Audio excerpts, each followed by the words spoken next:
All right. I wanted to go through price action today and on a trade I did not take, which was 100% valid. And I kind of got a little bit scared to take it, I'd say. I got talked out of it. Um, but that's okay. That's on me because I should have the results to take my own trades.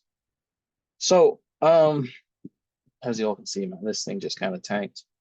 So how I was looking at this is it's a typical setup for a midweek reversal for us to continue short.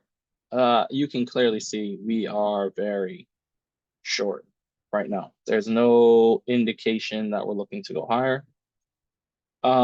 And that is something I was looking at. So I understand there's no indication for us to go higher.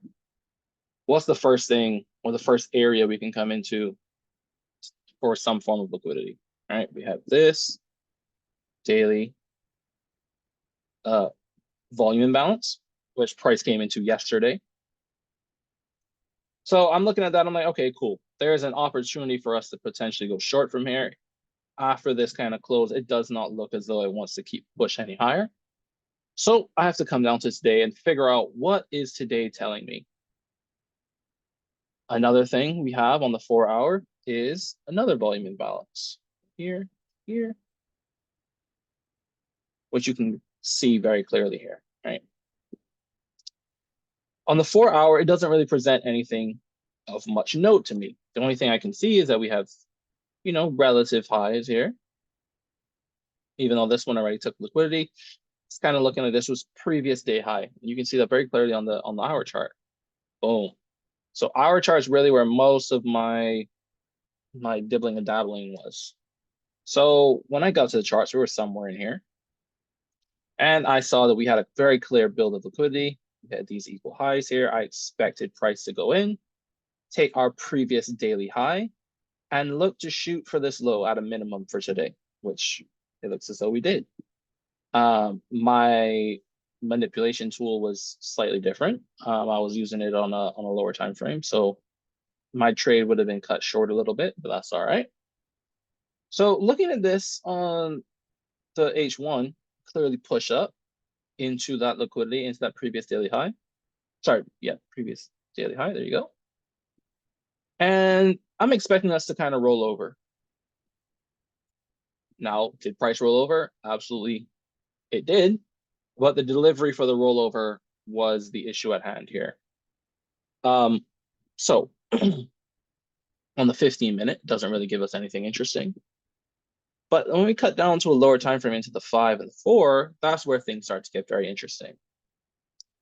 So on the 5, we have an ISB failure, right? It doesn't count as a failure until this point right here. Now, where I was looking to take my trade was off of, it was basically off this like this breaker, which didn't really break anything because this is the breaker here technically. But this was going to be kind of how I was going to set up for the trade. Target obviously the 4 standard deviations. Whoops. Target the 4 standard deviations of that move, and that was going to be my trade. I got talked out of it, which is on me because I know what my system is. I need to follow my system and not allow anyone else to influence how I trade because no one has put in the hours trading how I trade. They've put in the hours trading how they trade. Um, so that was one. That's the mistake that I made today. Easy, uh, easy trade. Honestly, probably could have gotten off the FEG also. Didn't at the time. I wasn't looking at the FEG. But even on the lower time frames, on the 3 minute, yes, on the 3 minute, we have a slightly different entry. All right, we have a change in state of delivery here, and that comes at this candle. So once that change of state of delivery is put in, that could be my entry to go short, which would be essentially like this. So one second. Essentially like that. That would have been my change of state of delivery at this candle. So we would have entered here. Whoops, hold on. Entered here, cover this ISB. And that's how we would have been looking. to go obviously to the two deviations, and ultimately the 4. Why is this a change in state of delivery? This is the candle that's very clear last push up into liquidity to sweep everything out before it got closed below by this candle. Basically, this is the engulfing candle of this previous one on the 3-minute. On the 2-minute, something very similar again. Yeah. On the 2-minute, your entry technically could have come earlier, but that's not even what I was looking at. On the 2-minute, we have this low, which looks as though it sweeps equal lows, pushes, fails to close higher, comes down, breaks that low.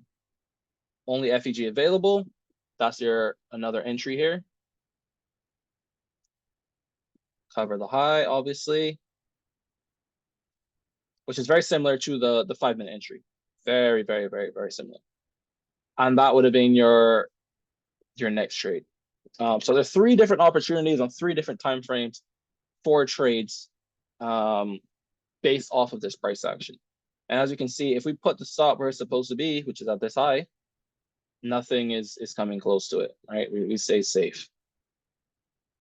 I'm not sure what the 1-minute did. Let me just see here for a second. Does 1-minute give us anything of interest? Yeah, we have those equals again. FEG, more of a, yeah, I guess you could take it off this FEG, or you could take it off the first one. Probably the second one would have been better. Lower your risk a little bit there.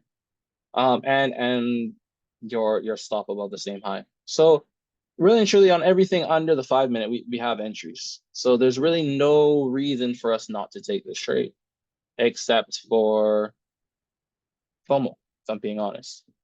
And the weekly profile I was looking at was obviously a midweek reversal.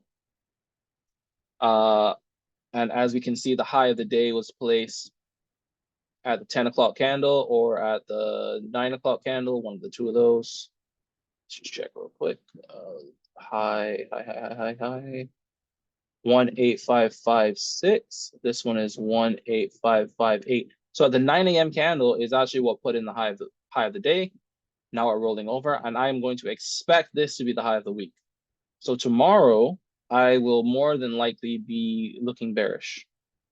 And probably looking to target these equal lows down here. And that's essentially, I guess you would say, a market recap of today. The entries, the 5-minute entry would have been at, what's this, 1020, which is within my range of trading. The 3-minute entry would have been at 1006. And lastly, the 2-minute entry would have been at this one, 1022. So yeah, that's a trade recap. What something else we could have looked at was actually where was the manipulation range? What was it that pushed into liquidity to take us out, right? I have it at this last one here, which is fair, but really and truly, this is our last push down. This low to this high is from our last push down to our last push up before ultimately coming into the 2.5. And I think we're going to roll over to the 4. So yeah, that is the market review.